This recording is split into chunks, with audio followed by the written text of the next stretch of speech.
Halo semua. Apa kabar untuk hari ini? Semoga harimu selalu menyenangkan ya bro. Selamat datang di channel YouTube saya. Tolong dibantu subscribe, like dan share ya, supaya saya terus semangat bikin kontennya. Wakakakak. Novel Land of Miracles. Planet Falan di zaman es cuma ada satu benua besar, yang disebut benua Falan. 6 wilayah di Falan disebut 6 domain, di antaranya 1. Domain biru. Asal Lan G. Basis kekuatan, elemen alam. Menganut prinsip kebebasan. Ibu kota, kota Guntur, Leicheng. Punya 10 kota besar yang dinamakan sesuai elemen alam. Penghuninya 100% manusia. 2. Domain hukum. Asal Fahua. Basis kekuatan, buku kode dewa. Menganut prinsip ketertiban dan keteraturan. Ibu kota, kota kebijaksanaan. Penghuninya 100% manusia. 3. Domain suci. Basis kekuatan, transformasi monster. Domain paling kaya di antara 3 domain manusia, domain biru, domain hukum, dan domain suci. Penghuninya tidak 100% manusia, melainkan campuran blasteran antara monster dan manusia. 4. Domain monster. Domain terluas dan terkuat di antara 6 domain. Penghuninya ada 3 ras, yaitu ras Yao Guai, ras Yao Shu, ras Roh. 5. Domain Orcs. Penghuninya adalah ras Orcs yang datang dari planet iblis Orcs. Orcs adalah makhluk humanoid, akrab disebut goblin. 6. Domain Iblis. Penghuninya adalah ras iblis yang datang dari planet iblis Orcs. Iblis di sini digambarkan sebagai makhluk humanoid yang punya kekuatan besar. Perbedaan monster Yao Guai, dan monster Yao Shu, Yao Shou adalah Yao Guai itu monster atau makhluk yang bukan dari binatang buas dan lebih cerdas. Aku di sini menggunakan padanan kata, monster, biar bisa membedakan dengan ras beast. Yao Shu sendiri adalah monster atau makhluk yang berasal dari binatang buas dan tidak secerdas Yao Guai. Aku pakai kata, beast untuk menunjukkan Yao Shu ini tetap pakai bahasa Inggris dan nggak pakai, binatang buas karena terlalu panjang, hehe.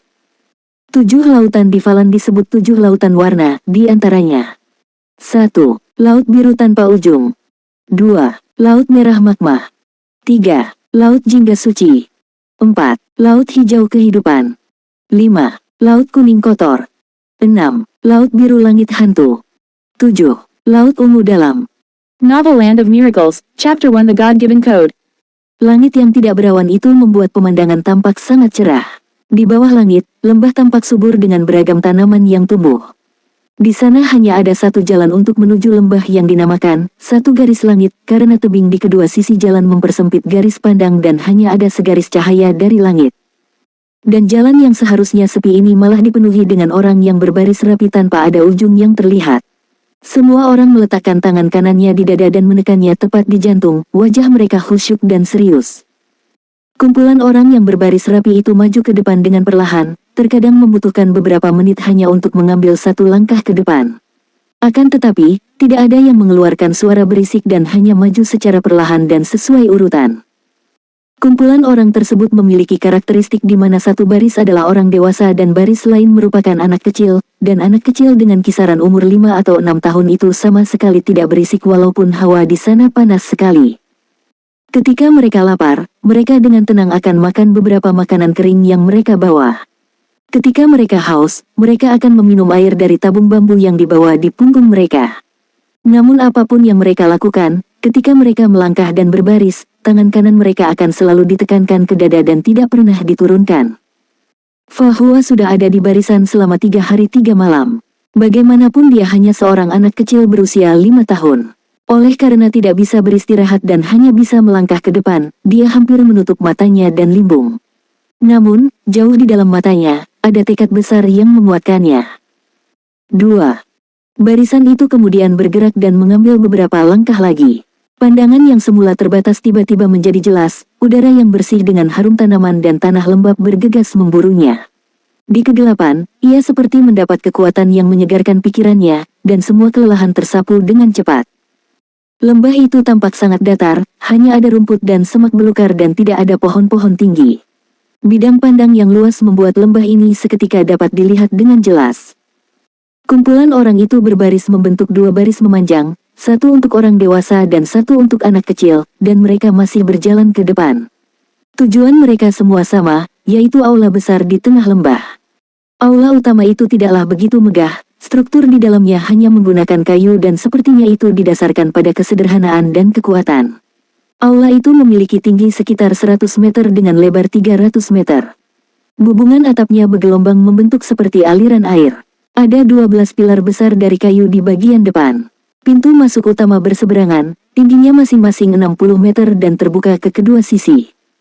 Guru, Fahua mengangkat kepalanya dan menatap yang lebih tua di sampingnya dengan penuh semangat. Orang tua yang dipanggil guru itu berumur 60 tahun, dengan jubah abu-abu dan rambut hitam dan sedikit putih keabuan panjang hingga menutupi bahunya. Guru itu mengangguk ke arah Fahua dan memberi gestur diam di saat yang bersamaan. Di lain hari, Fahua dan guru itu akhirnya datang ke bagian depan sebuah kuil. Mengalami kesulitan saat menapak ke ambang yang lebih tinggi, jantung Fahua berdetak semakin kencang tidak karuan. Hanya mereka berdua yang memasuki aula, dan di saat mereka melangkah masuk, mereka seperti datang ke dunia yang berbeda. Dalam benak Fahua, sebuah suara berat bergema datang tanpa bisa dijelaskan dari mana asalnya. Di tahun ke-2201 kalender S, para leluhur menerima karunia dewa di awal periode hukum dan memadatkan kode hukum pertama, yaitu hukum dasar Dharma. 10 tahun setelahnya, leluhur Tianxing menerima karunia dari dewa dan memadatkan kode kedua, yaitu kode ramalan. Kode ketiga datang dan dibawakan oleh leluhur Yan Wuning, yang disebut kode roh suci.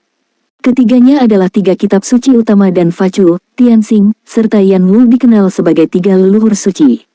Pada tahun ke-2213 kalender S, Facu pendiri kuil kode dan pendiri kerajaan ketertiban, mewakili peristiwa penting manusia dan secara bertahap menyingkirkan ras bawahan monster dan roh.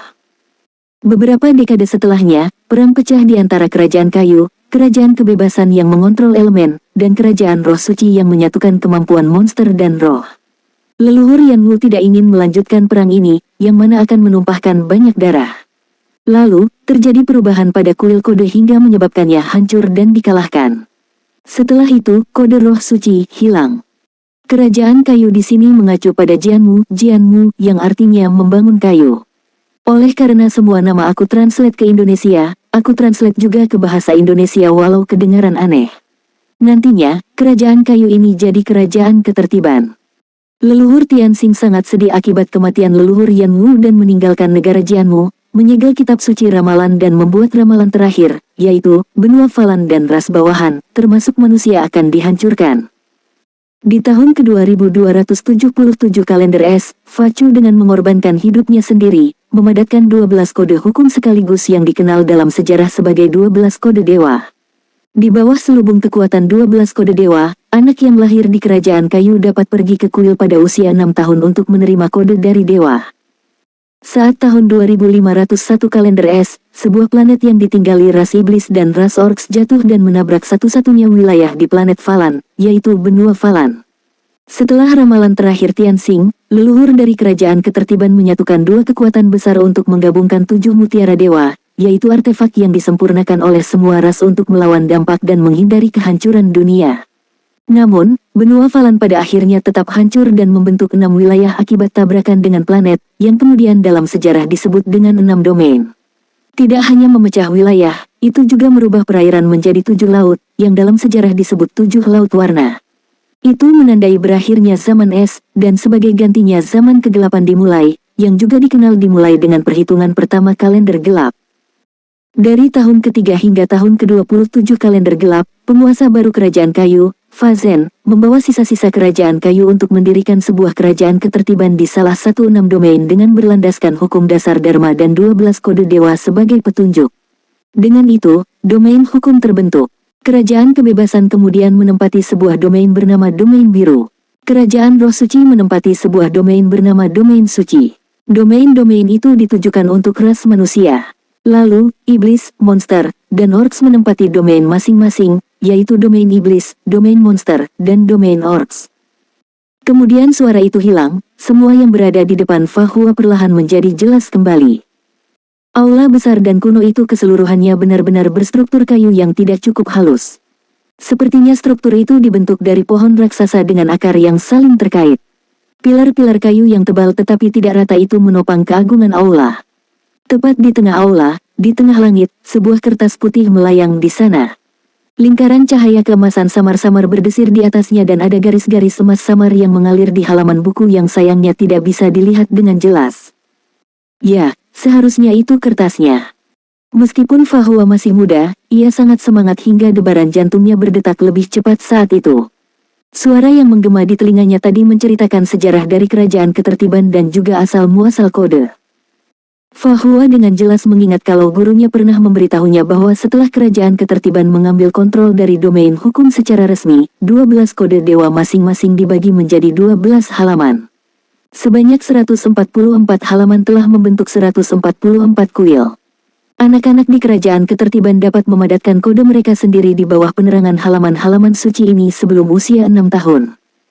Saat ini, kuil yang ditunjukkan oleh gurunya pada Fahua adalah pengabdian dari halaman ke-7 dari kode kebijaksanaan dalam 12 kode dewa. Ahua, majulah ke depan. Mandikan badanmu dengan kecemerlangan dari kitab suci. Fayun mengingatkan anak yatim piatu yang diadopsinya sejak kecil itu dengan suara rendahnya. Fahua mengambil beberapa langkah ke depan tanpa sadar, mengangkat kepalanya dan menatap kepada halaman ke-7 dari kode kebijaksanaan itu. Lingkaran emas turun dari udara, seperti tangan seorang ibu yang dengan lembut menenangkan tubuhnya. Fahua saat itu hanya merasakan seluruh tubuhnya diselimuti oleh lapisan aura hangat, seakan-akan dirinya akan meleleh. Di saat yang sama, kedua matanya juga menjadi emas dan rambut hitamnya berkibar walau tidak ada angin. Wajah kecil yang tampan itu sedikit gugup, tetapi rasa semangatnya lebih membara karena dia telah melihat keajaiban dari kode. Fahua dalam benaknya berpikir bahwa dirinya harus menjadi seorang penegak kode hukum, bukan kode ketertiban. Energi yang hangat kemudian mengalir ke tubuhnya dengan hebat, seolah-olah sungai yang menyatu dan mengalir di sepanjang urat nadi tangan kirinya. Tangan kiri Fahua terangkat tanpa disadarinya. Seakan-akan tangannya pecah dari cangkangnya, ada lapisan emas mekar di telapak tangannya. Ah! Fahua tidak bisa menahan untuk berteriak pelan, dan tidak sabar untuk melihat telapak tangannya. Sebuah buklet dengan permukaan keras berwarna emas gelap dan tipis muncul di telapak tangannya. Ketika dia mendapatkan buklet itu untuk pertama kalinya, perasaan koneksi spiritual langsung mengalir dalam benaknya, seolah-olah buklet itu adalah bagian dari tubuhnya. Kemudian dalam buklet itu keluar 3 kata sederhana berwarna keemasan. Fahua mengucek matanya dengan tangan kanan, memastikan apa yang ia lihat itu tidak salah. Ternyata benar, ada 3 kata di sana. 3 karakter keemasan itu bertuliskan penegak hukum, orang yang bila disatukan menjadi seorang penegak hukum. Bagaimanapun hanya karakter pertama saja, yaitu penegak, dari ketiga karakter tersebut yang menyala terang. Hal ini berarti bahwa saat ini juga, Fahua adalah seorang penegak hukum tingkat 1. Umumnya ada 2 situasi ketika kode itu dihidupkan. Salah satunya adalah ketika kode ketertiban, yang mana akan menghidupkan karakter dari hukum. Ada perbedaan besar di antara keduanya, di mana 99% adalah penegak kode ketertiban dan hanya 1% saja yang diberkati oleh kuil untuk menjadi seorang penegak kode hukum. Penegak kode hukum akan diberkahi dengan kekuatan besar dari buku kode tersebut. Di sisi lain, penegak kode ketertiban juga akan menerima aturan buku kode dewa dan hanya bisa mematuhi perintah yang ada. Penegak kode ketertiban ini istilahnya cuma bisa jadi orang di kerajaan ketertiban, tapi kalau penegak kode hukum bisa jadi orang yang mengatur seluruh domain hukum. Walaupun kerajaan ketertiban juga bagus, tapi untuk mengatur seluruh domain hukum itu cakupannya lebih luas. Penegak kode ketertiban yang sepanjang hidupnya tidak akan pernah berubah, juga memiliki kemampuan tertentu dari kode. Penegak hukum, di sisi lain dapat maju ke tingkat yang lebih tinggi melalui kultivasi, bakat, dan kerja keras mereka sendiri dan berevolusi ke puncak dunia.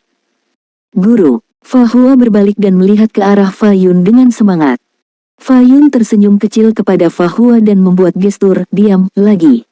Mengulurkan tangan kirinya, lapisan cahaya keemasan kemudian mengalir dan sebuah buku kode yang jauh lebih berat dari Fahua muncul. Sedikit cahaya keemasan kemudian mengedar, di dalam buku kode itu muncul 3 kata keemasan, yaitu Master, Kontrol, dan Orang, yang bila disatukan menjadi seorang Master Pengendali. Di antara ketiga kata ini, hanya karakter Kontrol saja yang menyala terang. Buku kode kemudian dibuka perlahan, seolah-olah menggemakan halaman ke-7 dari kitab suci di udara, kemudian cahaya keemasan mengalir keluar dan menopang tubuh Fayun serta Fahua. Mereka menghilang. Orang-orang di belakang yang berbaris terus masuk dan melanjutkan upacara yang sangat sakral bagi kerajaan ketertiban itu. Novel Land of Miracles, Chapter 2 The Sea of Elements. Lan Ge menangis ketakutan. Dia tidak bisa untuk tidak ketakutan dalam situasi saat ini. Bagaimana tidak, Lan Ge saat ini berada di ketinggian dan semua di bawah kakinya terasa sangat jauh. Dia hanya seorang anak 5 tahun dan ini adalah pengalaman pertamanya untuk terbang di langit seperti ini. Oke nak, diamlah. Kamu sudah meraung sepanjang perjalanan. Di sampingnya berkata dengan marah seorang laki-laki berjubah mewah dengan wajah agungnya. Di ketinggian ini, lingkaran cahaya berwarna cian samar-samar mengelilingi tubuhnya. 1. Selain ayah dan anak, di sisi lain ada seorang wanita cantik dengan ekspresi khawatir dan cahaya berwarna biru pudar menguar dari tubuhnya. Wanita itu memakai gaun panjang berwarna cian dengan rambut panjangnya yang berkibar di belakang kepalanya. Wanita itu memberikan tatapan jengkel pada suaminya ketika mendengar perkataannya tadi, "Jangan bicara seperti itu pada anakku. Pikirkan saja tentang dirimu, bagaimana denganmu saat kecil. Ketika kamu pertama kali terbang, sepertinya." 1. Stop. Pria paruh-baya itu menunjukkan sedikit rasa malu di wajahnya dan tiba-tiba menghentikan 3 kata kencing di celana yang akan dikatakan istrinya selanjutnya. Wanita cantik itu memutar bola matanya, "Anakku hebat." Kata-kata itu diucapkan dengan penuh kasih sayang. Pria paruh-baya itu tidak menolehkan kepalanya dan tetap menghadap ke depan. Nah, sudah hampir sampai. Lan Ge berpegangan erat pada tangan ibunya dan tanpa sadar melihat ke arah yang dilihat ayahnya. Gunung-gunung di kejauhan tampak bergulir, dan di pegunungan itu ada warna khusus yang menarik perhatiannya. Garis salju di gunung itu terbentang sepanjang 2.500 meter. Ketika melihat ke bawah dari atas langit, dapat dilihat puncak gunung 2 warna. Di antara puncak-puncak tersebut, terdapat warna biru kehijauan seperti pantulan langit. "Ayah, apakah itu adalah lautan elemen dari kerajaan kita?" Lan Ge bertanya penasaran. Pria paruh-baya itu menampakkan kerinduan di matanya, kemudian bergumam, "Pada tahun ke-2203 kalender es, para leluhur menemukan lautan elemen pertama di pantai laut timur di benua Falan. Ribuan klan dibangkitkan oleh kontrol elemen dan mereka menjelajah selama beberapa dekade. Tumbuh di bawah naungan alam dan akhirnya mendirikan kerajaan kebebasan, berjuang untuk kebebasan manusia dan bebas dari dominasi klan monster serta klan roh. Saat itu, kita masih sangat lemah dan tidak mampu melawan klan monster sama sekali. 2 klan bergabung dan para elit bertarung, mereka bahkan juga ditekan saat itu. Saat itu juga, mereka bersatu dengan leluhur daerah Jianmu, yang sekarang menjadi kerajaan ketertiban, yang bahkan hampir tidak didukung. Kemudian, bencana besar datang dan memberi akses ke domain biru untuk mengeringkan lautan elemen. Peluang datang, kami memiliki 376 bagian lautan elemen besar dan kecil di domain biru, tetapi yang di depan kita sekarang adalah yang terbesar. Lan Ge, kamu harus ingat bahwa alasan kita bisa menggunakan lautan elemen ini adalah untuk membangkitkan elemen dan bukan karena kita adalah keluarga kerajaan. Namun, yang lebih penting adalah karena kita dapat membawa lebih banyak kebebasan dan kebahagiaan kepada orang-orang di negara bebas kita." "Oh," Lan Ge kecil mengangguk kecil. "Mari turun ke bawah." Wanita cantik itu mengingatkan. Di bawah lingkaran cahaya berwarna cian, ketiganya turun dengan cepat. Perasaan tidak berbobot seperti akan jatuh membuat Lan Ge menjerit lagi, tetapi itu membuat tawa keluar dari wanita itu seperti lonceng perak dan samar-samar memberikan senyum nakal pada anaknya. "Ibu jahat. Ayahmu yang membuat ibu melakukan ini. Ayah jahat." 2. Wah, itu sangat cantik. Lan Ge yang baru menapak itu kemudian duduk di tanah dan melihat sekitarnya dengan kedua mata besar cantiknya. Di bawahnya adalah lapangan rumput yang datar, dan di depannya adalah lautan elemen berwarna biru dengan pesona yang tak terlukiskan. Warna biru kehijauan yang jernih membuat ikan warna-warni yang berenang tampak dengan jelas. Lan Ge, yang seketika melupakan insiden tadi naik ke sisi lautan elemen dan memandangi ikan-ikan itu dengan rasa ingin tahu, "Ayah, bisakah mereka dimakan?" 1. Lan siang ayahnya, dan istrinya tidak menghentikan pergerakan anak mereka, tetapi ayahnya kemudian membalas dengan cemberut, "Kamu hanya tahu makan saja, seperti ibumu. Itu bukan ikan biasa, melainkan pembawa elemen yang merepresentasikan tiap-tiap elemen. Tunggu dan lihat saja, para elit spiritualis akan mengenalimu. Kamu memiliki darah bangsawan, setidaknya 1 elit spiritualis akan mengenalimu." Sama seperti ibumu, dia dikenali oleh ele spiritualis angin dan ayah dikenali oleh ele spiritualis petir. 2. Oh, lalu, apa yang harus aku lakukan? Lan Ge tetap diam sambil memandangi ikan-ikan di laut itu. Wanita cantik itu lantas menghampiri ke belakang anaknya dan berkata dengan lembut, "Ibu akan membantumu." Setelah mengatakannya, wanita itu menaikkan kakinya dan dengan lembut menendang pantat Lan Ge yang terangkat. 2. Dengan suara pop, Lan Ge jatuh ke dalam lautan elemen. "Apakah kamu benar-benar ibunya?" Mulut Lan Xiang berkedut. Xiang Yun menyeringai, lagi pula dia akan jatuh juga. Siapa tahu mungkin aku baru saja menendang seorang jenius. Lan Xiang memutar bola matanya, istrinya ini sudah menjadi seorang ratu tetapi tidak merubah tingkahnya yang jahil. Akan tetapi, dia juga menyukai karakternya bagaimanapun. Tidak terkekang dan bebas, seperti prinsip dari negara bebas mereka. 1. Kenapa anakku tidak bergerak? Lautan elemen seharusnya tidak bisa menenggelamkan. Lan Xiang mengambil beberapa langkah dengan perasaan khawatir. Xiang Yun tertegun sejenak. Meskipun Lan Ge menyebalkan, dia tetaplah kesayangannya. Lalu, bersama dengan suaminya ia bergegas ke pinggiran laut. Akan tetapi, mereka terkejut ketika mengetahui tidak ada jejak anaknya di jernihnya lautan elemen.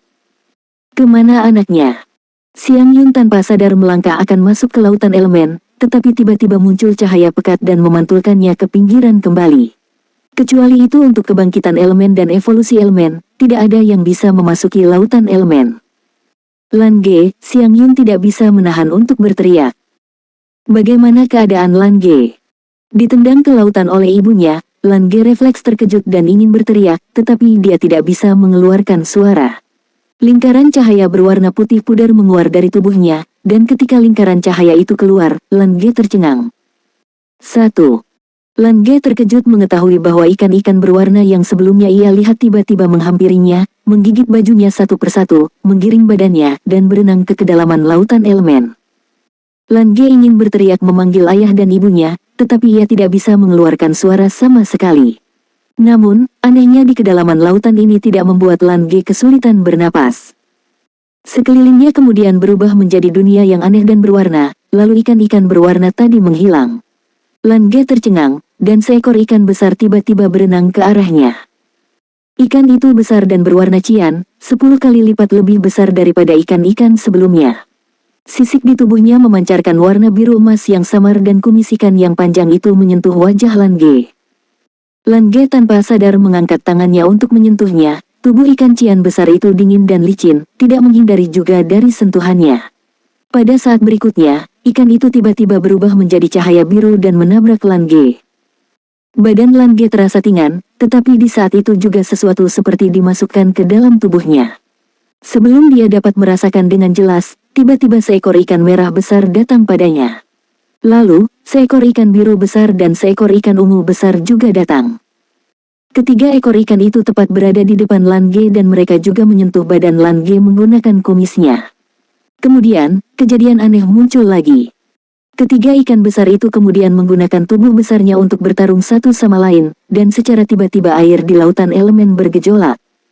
2. Jangan bertengkar, jangan membuat masalah. Lan Ge tidak tahu sejak kapan dia bisa mengeluarkan suara. Lalu dia mengangkat tangannya dan menepuk kepala tiga ikan besar itu. Anehnya, ketiga ikan besar itu langsung terdiam. Berikutnya, ikan-ikan itu berubah menjadi tiga cahaya dan menabraknya, menghilang ke dalam badannya diikuti dengan seruan Lan Ge. 2. Di pinggir laut, Xiang Yun menitikkan air mata dan memukul dada Lan Xiang, "Di mana anakku? Kembalikan anakku." Lan Xiang membuka mulutnya, ingin mengingatkan insiden tendangan tadi, tetapi akhirnya ia menelannya kembali. "Jangan khawatir, mari lihat dan tunggu dulu. Lautan elemen adalah rumah spiritual dan tuntunan spiritual bagi kerajaan kebebasan. Lautan ini tidak akan menyakiti orang-orang kita. Lan Ge akan baik-baik saja." 1. Tapi ini sudah terlalu lama. Dulu, kita. Belum juga Xiang Yun menjawab, tiba-tiba sebuah senandung keluar dari tengah lautan elemen, kemudian peristiwa aneh muncul. Lautan yang jernih itu tiba-tiba tersapu dan membentuk beliung air yang memancar ke langit membuat Lan Xiang dan Xiang Yun mendelik terkejut melihatnya. Elemen gelombang pasang surut, keduanya berkata serempak. Wajah Lan Xiang dengan cepat berubah menjadi serius. Di dalam sejarah kerajaan kebebasan, elemen tersebut hanya muncul sekali dan itu terjadi sebelum bencana. Elemen gelombang pasang surut sendiri penuh dengan ribuan elemen tornado air. Segera setelah itu elemen itu muncul, bencana alam datang dan mengubah pola seluruh negara. Peristiwa itu juga memberi kesempatan untuk akhirnya menyingkirkan dominasi klan monster dan klan roh. Kali ini, meskipun hanya muncul beliung air, apa artinya ini? Bisakah dikatakan bahwa akan ada bencana lain yang datang? Tetapi selanjutnya, keseriusan di wajahnya berubah menjadi keterkejutan karena beliung air itu tidak terus melonjak ke langit, melainkan membentuk parabola dan bergerak lurus ke pinggir laut. Semakin mendekat, mereka dapat melihat bahwa beliung air itu terdiri dari kumpulan warna lain, yaitu cian, merah, biru, dan ungu. Ketika beliung itu mendarat di pinggir, beliung itu kembali dengan cepat dan meninggalkan sosok kecil dengan ekspresi kosong lengkap dengan 4 lingkaran cahaya warna mengelilinginya. 4 lingkaran cahaya itu akhirnya memadat membentuk awan kecil 4 warna yang tergantung di belakang kepala Lan Ge. Mengendalikan 4 elemen, Xiang Yun berseru kaget, bahkan sepasang mata suami istri itu memancarkan kesenangan luar biasa. Manusia dari domain biru, begitu mereka berhasil menjalani kebangkitan elemen melalui lautan elemen dan mendapat lebih dari 1 elemen, maka mereka disebut favorit surgawi. Anaknya, masuk ke tingkat pertama dengan kontrol 4 elemen, jelas ini adalah pertanda orang yang jenius. Novel Land of Miracles, Chapter 3 Seven God Pulse. 15 tahun kemudian. Domain hukum, Kerajaan Ketertiban, Kota Kebijaksanaan. Di seluruh domain hukum, terdapat total 12 kota utama, masing-masing dinamakan sesuai 12 kode dewa. Tiap kota utama dibangun di tengah kuil yang merepresentasikan halaman kitab suci. Dikatakan bahwa di tiap kota utama akan ada sampul kitab suci. Jika seseorang dapat mengultivasi kode hingga tingkat tertinggi, akan mungkin untuk mendapat persetujuan dari kitab suci dan menjadi seorang utusan. Apabila 12 utusan muncul, maka adalah mungkin untuk memanggil kitab hukum dasar Dharma. Kota kebijaksanaan dinamai menurut kitab suci kebijaksanaan yang terletak di tenggara domain hukum dan terletak di sudut. Sayangnya, dalam sejarah domain hukum atau dalam sejarah kerajaan ketertiban, jangan pikirkan untuk memunculkan 12 utusan secara bersamaan, bahkan 3 di antaranya tidak pernah muncul. Sama seperti sekarang, hanya ada 1 utusan di seluruh domain hukum. Mansion penguasa kota, ruang belajar. Guru mencari saya. Seorang pria muda berdiri dengan hormat di depan meja. Pemuda itu sangat tampan dengan mata yang cerah. Tingginya sekitar 1,8 meter, dengan jubah putih yang terpakai, tidak ada kekurangan keuletan dalam tampilan anggunnya. Fa Yun menutup buku di tangannya, tersenyum kecil dan berkata, "Duduklah." Baik, pria muda itu kemudian duduk di kursi depan meja, kedua tangannya setengah terkepal di lututnya, dan dia duduk tegak tanpa menengok ke samping. "Sudahkah kamu pergi ke kuil kebijakan kelima? Bagaimana menurutmu itu?" Fa Yun bertanya. Pemuda tersebut mengangguk, murid ini sudah ke sana dan murid ini sudah disetujui oleh halaman suci kelima. Sebagai seorang pemimpin kota kebijaksanaan, ada beragam hal yang dapat membuat suasana hati Fa Yun naik turun dengan hebat, tetapi setelah mendengarkan perkataan pria muda itu, kedua matanya kemudian berbinar dan sepertinya ada semacam energi hebat yang melonjak yang menguar di dalam ruangan. "Tunjukkan padaku." Guru itu berdiri dan menatap pria muda itu dengan tatapan membara. Pemuda itu lantas berdiri lagi, kedua matanya menyala cerah, tangan kanannya kemudian menekan di dada tepat di jantung, tangan kirinya dibentangkan, dan dia berteriak dengan suara berat, "Senchi." Senchi, Senchi, berarti rahmat atau anugerah dewa. Kata ini semacam mantra untuk memunculkan buku kode. Matanya dengan instan berubah keemasan, dan di saat yang bersamaan ada cahaya keemasan yang mengalir di tubuhnya dan menuju ke tangan kirinya. Pancaran cahaya itu kemudian memadat dan buku kode berwarna emas agak gelap muncul di telapak tangannya. Terdapat 3 kata di dalamnya, Master, Kontrol, Orang, di antara ketiganya, hanya kata Kontrol yang menyala keemasan. "Bagus, sangat bagus." Fa Yun berteriak keras dan tertawa keras. "Hari ini, anakku Fa Hua sudah tumbuh besar dan akan menginjak umur 20 tahun. Dirinya akan menjadi pengendali level tengah. Apakah kamu tahu seberapa bahagianya aku sebagai ayahmu?" Fa Hua tertegun sejenak, kemudian berkata dengan jujur, "Aku tidak tahu." Fa Yun berkata, "Menurut sejarah dari negara ketertiban kita, jika kamu ingin menjadi seorang utusan, kamu harus melewati tingkat penegak hukum dan menjadi pengendali sebelum umur 20. Dan kamu dalam 3 minggu akan menginjak umur 20 tahun, tetapi sudah menjadi pengendali level tengah. Masa depanmu cerah. Dari pandangan saat ini, kitab suci kebijaksanaan sangat mengenalimu. Fa Hua mengangguk, sebersih rasa semangat terlihat di kedua matanya, tetapi ekspresinya tidak berubah. Ini karena guru yang mengajar murid ini dengan sangat baik. Fa Yun tersenyum dan berkata, aku sudah mengatakan berulang kali padamu, jika tidak orang lain, panggil aku ayah. Ayah di sini merujuk pada ayah angkat dan ayah baptis. Baik, ayah, panggil Fa Hua. Fa Yun sangat puas walau dengan penampilannya yang hampir membosankan itu. Dapat dimengerti bahwa memang kerajaan ketertiban menganjurkan untuk melakukan ketertiban dan etika berpakaian itu sendiri adalah bagian dari ketertiban. Kamu dapat menerobos ke tingkat kelima dan menjadi pengendali level tengah. Kamu juga memenuhi syarat untuk melakukan tugas besar. Kamu tidak pernah membuatku kecewa dalam 10 tahun terakhir, tapi kali ini sangatlah penting. Jadi berhati-hatilah. Wajah Fa Yun berubah menjadi sedikit muram dan Fa Hua tidak bertanya apa-apa, tetapi hanya menunggu guru sekaligus ayahnya untuk memberitahu. Kamu seharusnya sudah mendengar tentang sejarah 7 mutiara dewa, kata Fa Yun tiba-tiba. 7 mutiara dewa. Fa Hua akhirnya menunjukkan ekspresi terkejutnya. Tentu saja dia pernah mendengar hal itu. Awal 15 tahun yang lalu, ketika dia mendapatkan kode di kuil kebijaksanaan, dia juga mendengar tentang 7 mutiara dewa dan sempat mempelajari sejarahnya juga.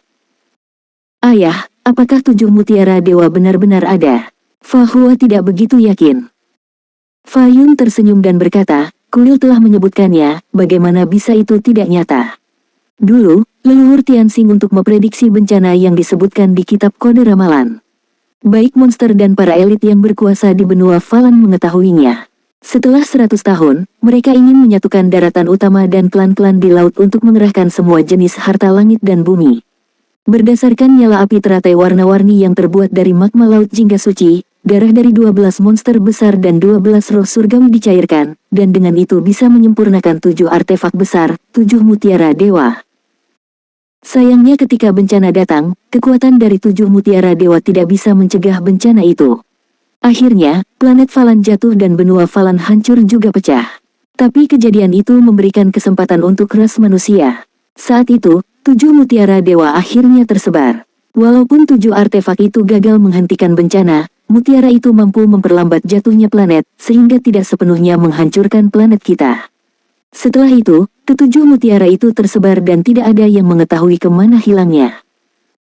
Mendengar itu, Fa Hua tidak bisa untuk tidak tertarik. Dia telah mempelajari sejarah sebelumnya. Sebelum zaman es dan bencana besar itu, zaman itu sebenarnya adalah era dari banyaknya talenta berbakat. Selama masa kejayaan monster dan roh, ada lebih dari selusin orang kuat dan hebat.